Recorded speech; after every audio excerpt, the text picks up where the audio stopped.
할렐루야. 오늘 봉독하신 말씀대로 잠언 9장 1절에서 18절까지 지혜를 가지라 하는 말씀으로 은혜 나누시겠습니다. 소제목을 보면은 지혜와 어리석음의 비교 이렇게 되어 있습니다. 그러니까 지혜와 어리석음에 대해서 비교 말씀이에요. 1절에 보시면 지혜가 그 집을 짓고 7기둥을 다듬고, 그래서 지혜가 집을 짓고 7기둥, 7수가 그 완전수입니다. 그렇기 때문에 집을 짓고 7기둥을 완전히 기둥을 세워서 다듬어서 완성한다는 거죠. 지혜가. 그래서 2절에 짐승을 잡으며 포도주를 혼합하여 상을 갖추고, 그래서 짐승을 잡으면서 포도주를 혼합하여 상을 갖추고, 그래서 잔치를 베푼다는 것입니다. 그러니까 포도주를 혼합하여, 이게 이제 포도주하고 몰약을 혼합해서 이제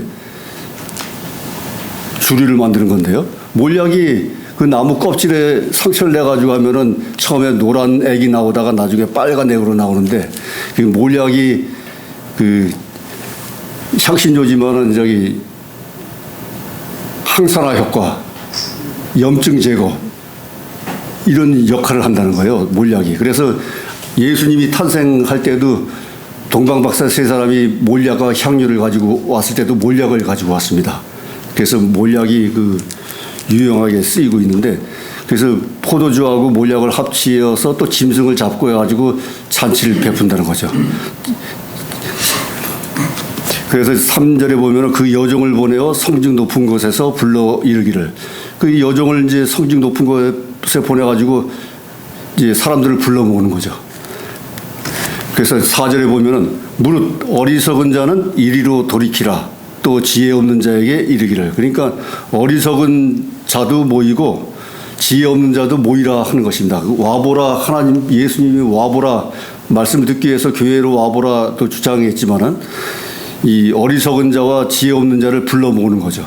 그래가지고 너는 와서 내 식물을 먹으며 내 혼합한 포도주를 마시고, 그래서 내게 와서 식물 양식을 먹고 혼합한 포도주를 마시고 하는 것입니다. 그렇게 하면은 6절의 어리석음을 버리고 생명을 얻으라, 명철의 길을 행하라 하느니라. 그래서 그렇게 하면은 와서 내 양식을 먹고 포도주를 마시면은 어리석음을 버리고 생명을 얻고 수완을 늘린다는 거죠. 생명을 얻어서 생명을 누리고 또한 명철의 길을 들어선다 하는 것이죠. 명철은 이제 그 밝을 명자여서 앞을 밝히고, 예? 지혜를 얻어서 통찰의 능력을 가질 수 있다는 거죠. 명철을 가지라. 그래서 저도 기도할 때 지혜와 지식과 명철과 총명을 얻게 하여 주시옵소서 이렇게 항상 기도를 하거든요.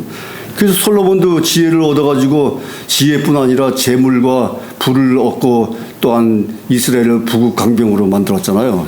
그 지혜가 중요하다는 거예요. 지혜, 뱀과 같은 지혜를 얻으라 하는 것입니다. 그래서 내게 와서 포도주를 마시고 양식을 먹으면은 생명을 얻고 명철의 길을 얻게 될 것이다. 지혜를 얻게 될 것이다. 그래서 뭐 예수님도 만찬, 치유 만찬 때 떡과 포도주를 제자들에게 나누어 주지 않았습니까? 그래서 지금도 그 성찬식에는 떡과 포도주로, 예? 성찬식을 하고 있는 것입니다. 생명을 얻게 되고 지혜와 지식과 명철을 얻게 되고 하나님의 은혜를 받을 수 있다는 거죠. 그러나 7절부터는 이제 거만한 자에 대해서 이제 말씀이 나오고 있습니다.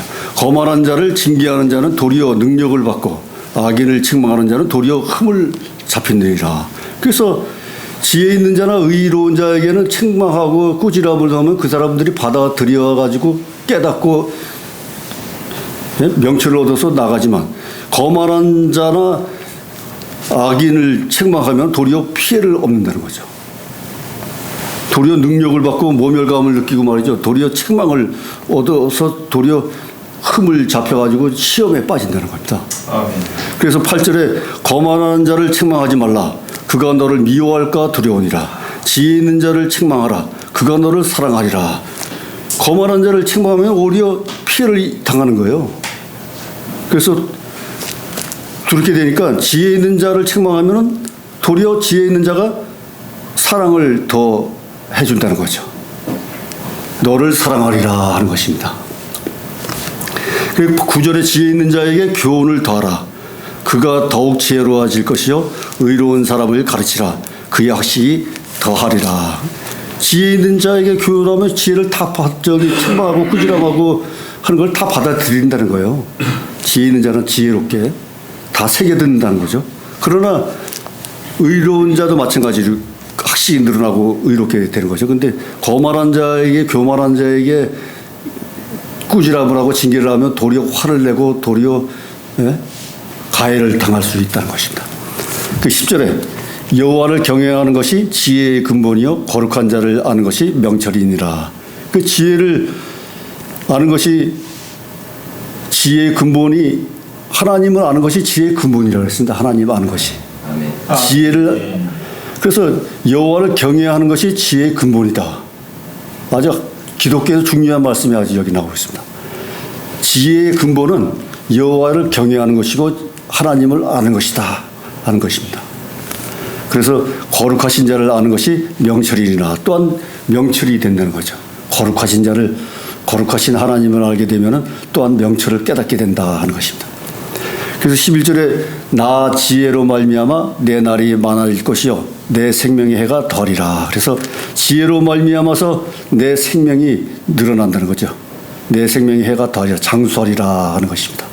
수명이 길어지리라. 12절에 내가 만일 지혜로우면 그 지혜가 내게 유익할 것이나 내가 만일 거만하면 너 홀로 해를 당하리라. 만일 지혜로우면 그 지혜가 더해져서 지혜 위에 지혜로 말미암아서 덧입혀 주시는 은혜가 있다 그랬죠. 지혜를 더하면 그 지혜가 내 위에 더 지혜가 넘쳐서 유익하게 될 것이나 만일 거만하게 되면은 도리어 너는 해를 당할 것이다 하는 것입니다. 거만하지 말라 교만하지 말라 하는 것입니다. 13절에 미련한 계집이 떠들며 어리석어서 아무것도 알지 못하고. 이제부터는 이제 미련한 여인이 이제 불러 모으는 거죠. 아까는 지혜가 없는 자나 거만한 자들은 이제 불러 모아서 하나님께 지혜롭게 만드는데 이제는 오히려 미련한 자, 어리석은 자가 이제 불러 모은다는 거죠. 아무것도 알지 못하는 자가. 14절에 보면 자기 집 문 앞에 앉으며 소음 높은 곳에 있는 자리에 앉아서 자기 문 앞에 앉아가지고 또 높은 곳에 올라가가지고서 부른다는 거죠. 유혹하는 거죠, 이제. 그 15절에 자기 길을 바로 가는 행객을 불러 이르되 자기 길을 올바르게 가는 사람인데 옆에서 유혹해서 불러 모으는 거죠. 유혹하는 거죠. 그렇게 되면은 16절에 무릇 어리석은 자는 이리로 돌이키라 또 지혜 없는 자에게 이르기를. 그러니까 어리석은 자나 지혜가 없는 자를 불러 모은다는 거죠. 그 어리석거나 지혜가 없으면 끌려간다는 거죠. 유혹에 빠진다는 거예요. 그래서 17절에 도둑질한 물이 달고 몰래 먹는 떡이 맛있다 하는도다. 그리고 어리석은 자들은 이제 미련한 계집이 이제 불러서 유혹하니까는 유혹한 그 여인이 그러는 거예요. 도둑질한 물이 더 달고 몰래 먹는 떡이 남의 떡이 더 좋다 이제 맛있다 하는 말로 유혹하는 거죠. 그러니까 거기에 빠지는 거죠.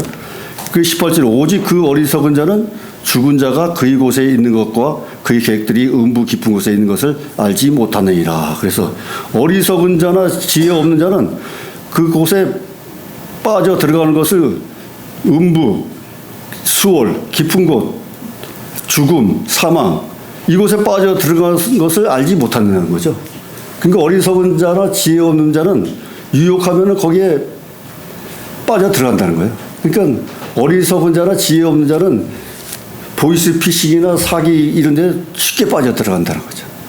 지혜롭게 슬기롭게 행하지 못한다는 거죠.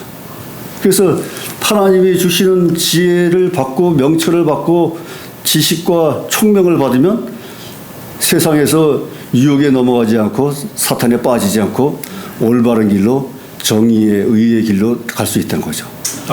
반면에 악하고 사악하고 거만하고 교만하고 자유민주주의를 배척하는 공산사회주의나 이런 자들은 이 헌법을 무너뜨리고 법을 무너뜨리고 기존의 틀을 무너뜨리고 회파함으로 말미암아서 막무가내로 나가는 거죠.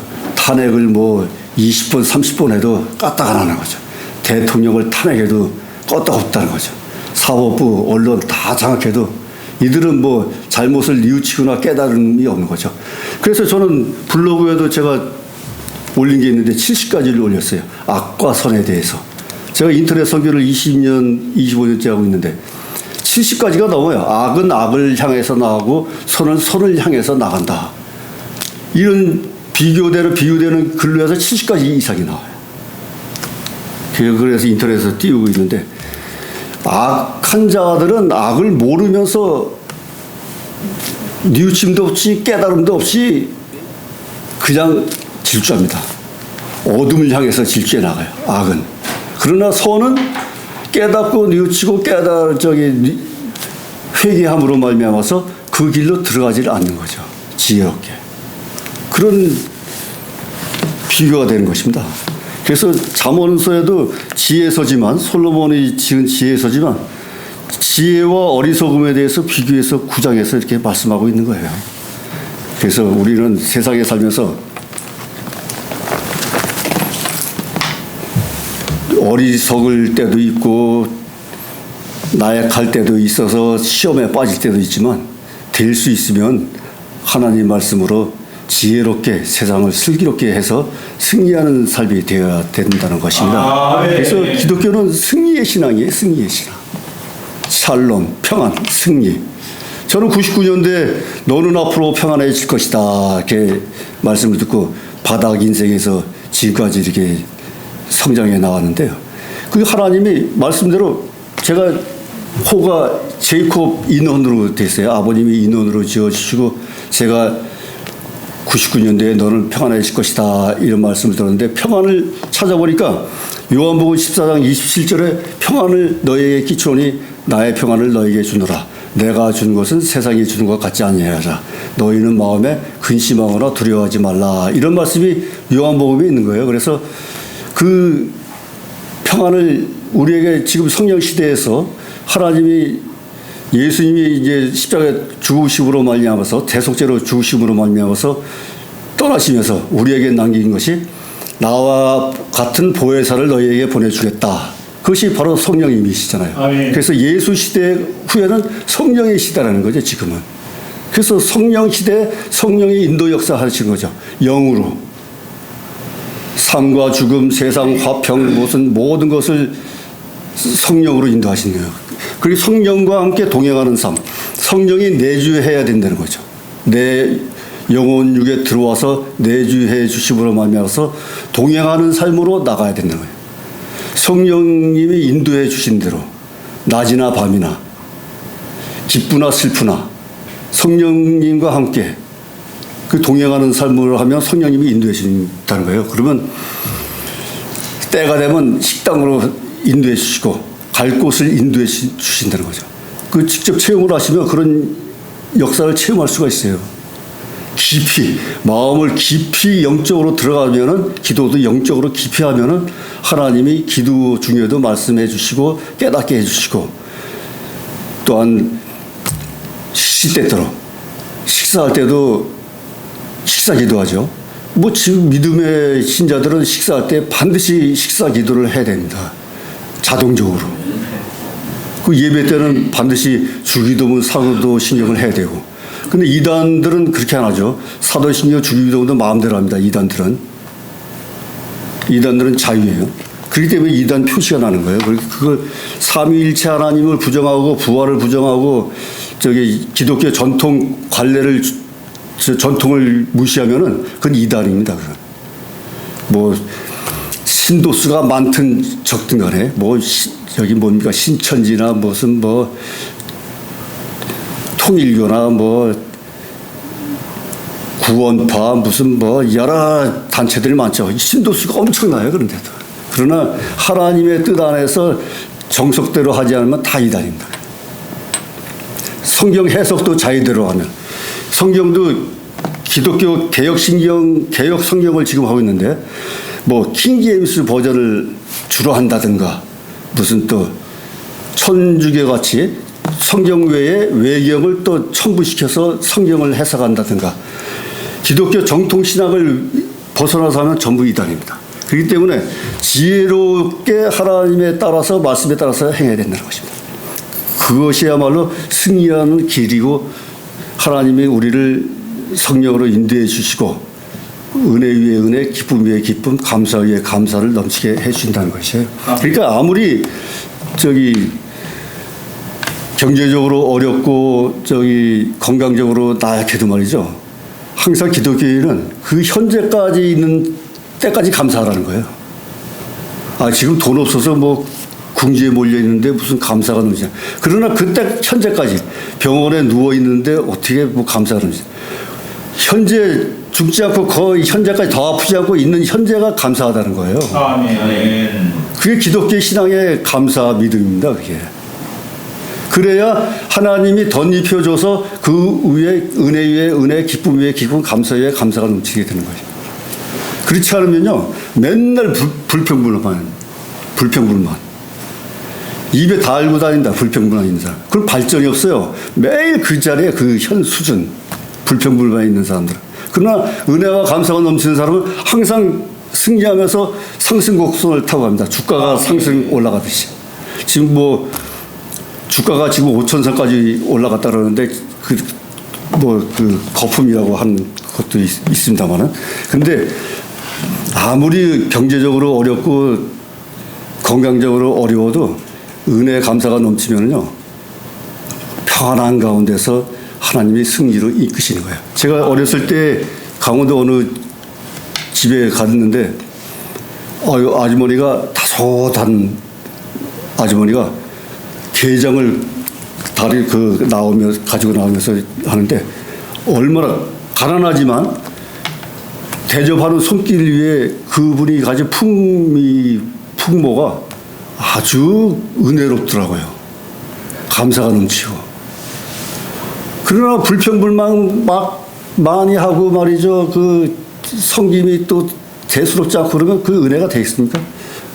그러니까 요새는 뭐 현모 양초가 보기 힘들다 그러는데 그래도 믿는 사람들은 하나님의 은혜 안에서 평안한 가운데서 만사형통하는 우리 믿음의 백성들이 되어야 될 줄 믿습니다. 기도하시겠습니다.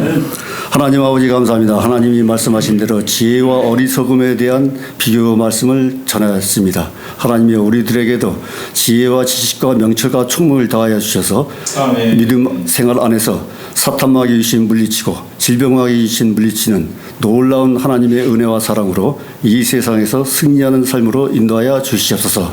모든 말씀 감사하며 지금도 살아 역사하시는 우리 주 예수 그리스도 이름 받들어 감사하며 간절히 기도드려 싸움나이다. 아멘.